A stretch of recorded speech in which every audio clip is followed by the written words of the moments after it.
everything that's coming out of Ferguson, Missouri. Okay. And I know you're a local Yeah. native from that area. I Spent am, some time in Missouri? And I'm from North County, where a lot of this is going on.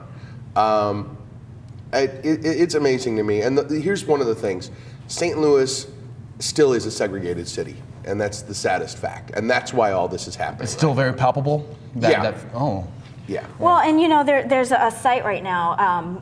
It's called If They Gun Me Down, or a hashtag If They Gun Me Down. And basically there's a lot of African Americans posting pictures of themselves side by side and, showing one maybe as a graduate or something like that. And then the others, if they're just hanging out with their friends. Yeah, and basically making the point that if something were to happen to them, the media is probably going to choose the one that shows them in the not so favorable light, which brings a great discussion to the table. Yeah. As far as the media's role in these kind of tragedies. Yeah. I saw a disturbing picture of Michael Brown last night that somebody posted online, and they were like, "Oh, well, here's your innocent young man." And I'm like, really? Because I know a bunch of white people who pose with guns all the time who don't have a problem with, like, the Clive and Bundy ranch thing, okay? All those people were armed, and there was no response, and were firing rubber bullets and tear gas at civilians, at citizens, and we feel that that's an appropriate response for some reason. Yeah, I don't understand.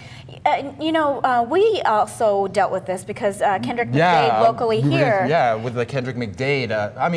I was actually covering that, and I'm kind of, this is kind of the onset of the game, I guess you would say. But as far as images go, I was fortunate enough to talk to his uncle, and I used whatever images he gave me. Yeah. So there wasn't any strategic, I'm gonna pick this because it's really gonna like add to the story. I don't know if as things progress, if I'm going to be encouraged to do that. I mean, who knows? Well, I know, early on there was pictures of Kendrick, he was doing, gangster rap video, just hanging out, and they were swearing, and those were the initial images that were used.